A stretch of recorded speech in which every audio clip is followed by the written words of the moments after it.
लेफ्टला 2 minute.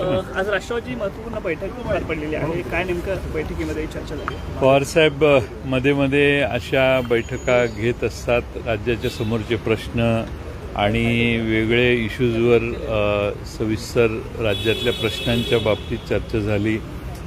राज्यसभेची निवडणूक होणार आहे त्याबाबतीत चर्चा झाली. विधान परिषदेची चर्चा ही आता थोड्या दिवसात होणार आहे निवडणूक, त्याचीही चर्चा झाली. आणि साधारणपणाने स्थानिक स्वराज्य संस्थांच्या निवडणुका या सर्वांची साधक-बाधक चर्चा झाली. पण ह्या स्थानिक स्वराज्य संस्थांच्या निवडणुकांसाठी काही जनता दरबार किंवा बाकीचे काही आदेश देखील देण्यात आल्याची माहिती मिळते.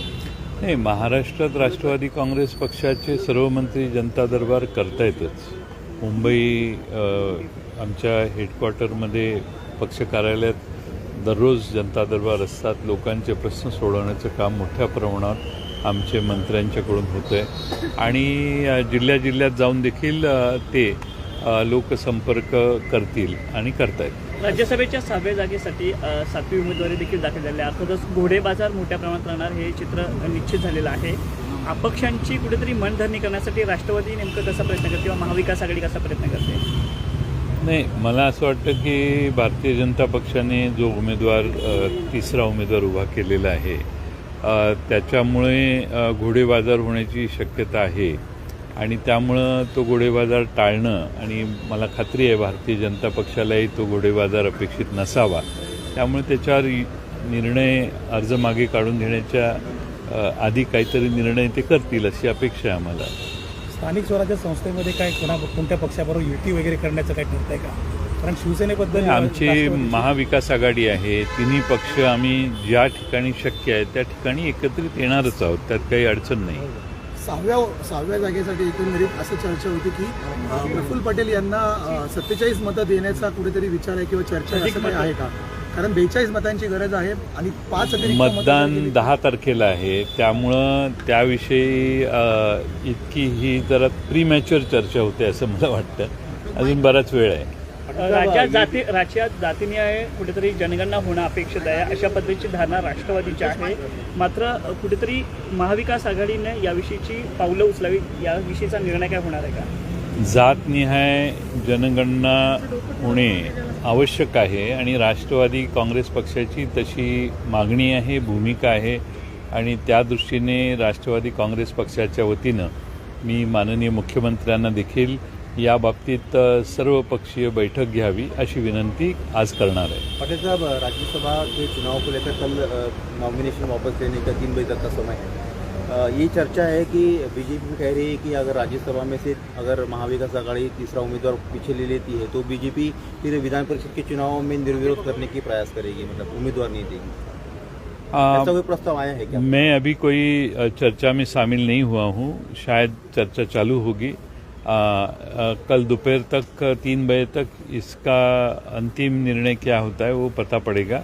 लेकिन ये राज्यसभा के इलेक्शन में भी और विधान परिषद के इलेक्शन में भी घोड़ेबाजार नहीं होना चाहिए, ऐसी हम उम्मीद रखते हैं। मनसेतर्फे आता जन आंदोलन भोंग्यांसंदर्भात आंदोलन होतं, ते जन आंदोलनाला सुरुवात झालेली आहे। पत्रकं गावोगावी आणि लोकांपर्यंत वाटण्यात येणार, त्याबद्दल काय वाटायला दिलंय घरोघरी इंग्लिश हिंदी मराठी उनका काय अडचण काय आता? नहीं, उनका ये कहना है कि कार्यकर्ता अटक होऊन झाले, आता लोकांना पुढे जन आंदोलन असं आहे की त्यांना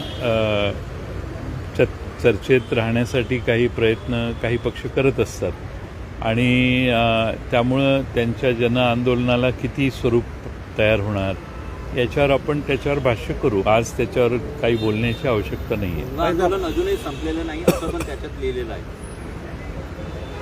बरोबर ना? म्हणून आता बघू ना काय काय होतं, एवढी घाई करायला नको, थोड्या दिवसांनी बघू काय परिणाम होतात। पटेल साहब, कश्मीर में जो हिंदू है उनके ऊपर अटैक हो रहा है, बैंक कर्मचारी की दिन दहाड़े गोली मारकर हत्या कर दी गई और वहाँ जो कश्मीरी लोग हैं, हिंदू लोग हैं, वो पलायन करने वाले बड़ी संख्या में, तो इसको आप कैसे देखते हैं? जो वहाँ पे अभी पूरे प्रशासन का प्रभाव है और प्रशासन भारतीय जनता पार्टी की दिल्ली की सरकार कर रही है और हमें इतनी अपेक्षा है कि वहाँ के जो हिंदू लोग हैं वो कश्मीर वैली से बाहर निकलने की परिस्थिति फिर एक बार पैदा हो रही है, उसको केंद्र सरकार रोकने की कोशिश करे। अब पूरे देश में कश्मीर वैली से जो पंडित पहले निकल गए थे उनके बारे में बहुत सहानुभूति थी और उनके लिए नरसिंह राव सरकार ने घर बना के उनको रिहैबिलिट किया। अब पिछले 7-8 साल में जो परिस्थिति वहाँ पे हो रही है उसकी जिम्मेदारी तो भारतीय जनता पार्टी को लेनी होगी और वहाँ पे जो आज हिंदुओं के ऊपर हमले हो रहे हैं उसको प्रतिरोध करने की आवश्यकता है और इसके लिए केंद्र सरकार और वहाँ की प्रशासन ये अच्छी व्यवस्था निर्माण करे और वहाँ के जो लोग हैं जिनके ऊपर हमले हो रहे हैं उनको प्रोटेक्ट करे। पटेल साहब, पिछले 25 दिनों से कश्मीर के हालात इस तरह से बने हुए हैं, आज तीसरी हत्या की देख रहे हैं। ऐसा लगता नहीं कि लोग गवर्नर के इस्तीफे की भी मांग कर रहे हैं और 5000 कश्मीरी पंडितों के अलावा अन्य जन समुदाय के लोग भी हैं, एक साथ पलायन करना सरकार के लिए कितना मुश्किल होगा? ये बहुत गंभीर बात है और हमें लगता है कि वहाँ की लॉ एंड ऑर्डर के ऊपर पूरे कंट्रोल करने की आवश्यकता है। अगर इतने दिन दहाड़े लोगों के मर्डर होने लगे या उनके ऊपर अटैक होने लगा तो ये बहुत चिंता की बात है और हम अपेक्षा करते हैं कि पिछले कुछ साल में जो बदलाव वहाँ पे केंद्र सरकार ने किए हैं वो बदलाव के कारण है या क्या मालूम नहीं, लेकिन वहाँ के लोगों को असुरक्षितता महसूस होने लगी है और इसकी जिम्मेदारी केंद्र सरकार पे है। उन्होंने उनको प्रोटेक्शन देने की आवश्यकता है और हम उम्मीद रखते हैं कि केंद्र सरकार उन्हें प्रोटेक्ट करेंगे। साहब, एक बार हिंदी में राज ठाकरे का घर घर पे राज ठाकरे का लिखा हुआ पत्र उनके साइन के साथ अपने कार्यकर्ताओं को पहुंचाने की अपील की है। क्या लगता है कि उनको कार्यकर्ता समझ गया लेकिन लोग समझे नहीं? वैसे उनकी पार्टी इतनी बड़ी नहीं है कि घर घर तक उनके कार्यकर्ता पहुंचे और उनका जो पत्रक निकाला है वो कहाँ तक पहुंचता है, उनकी रिएक्शन क्या आती है, उनको रिस्पांस क्या आता है, उसके ऊपर कोई कहना ज़रूरी है। ये बहुत जल्दी है कि उन्होंने पत्रक निकाला और हम उसके ऊपर रिएक्शन व्यक्त करें। मुझे लगता है उसके परिणाम देखने के बाद उसके बारे में बोलना ठीक रहेगा। पटेल साहब, एक सवाल है कि अहमदनगर का नाम अहिल्या देवी करने की मांग बीजेपी उठा रही है, आपको क्या लगता है ये जो लगातार शेरों के नाम का विषय आ रहा है? जहाँ जहाँ लोगों के अभी अर्थव्यवस्था में महंगाई बहुत बढ़ गई तो अलग अलग विषय निकाले गए।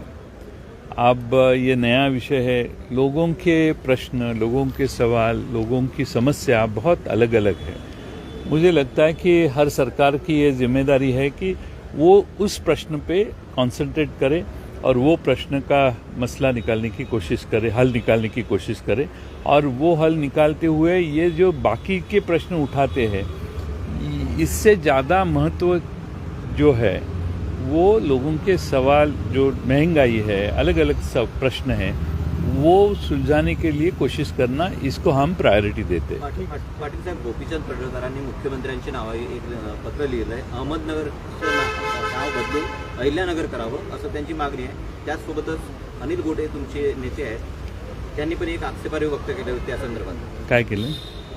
550 अहिल्यादेवी असं काहीतरी त्यांचं वक्तव्य आहे। काय मी पाहिलेलं नाही आणि हे दुसरंही वक्तव्य मी पाहिलेलं नाही, गोपीचंद पडळकर मी पाहिलेलं नाही। प्लीज म्हणजे मी बघितलेलंच नाही,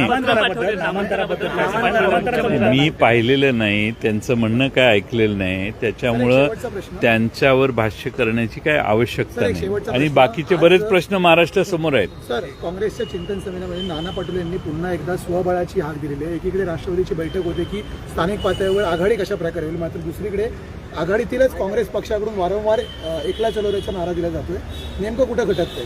नाही, नाना पटोलेंचा हा सुरुवातीपासून स्वबळाचा आग्रह आहे आणि त्यामुळं तो कदाचित त्यांनी त्या सभेतही मांडला असेल। आता काँग्रेस पक्षाचा एकत्रित काय निर्णय होतोय त्याच्यावर पुढचं बोलणं ठीक आहे।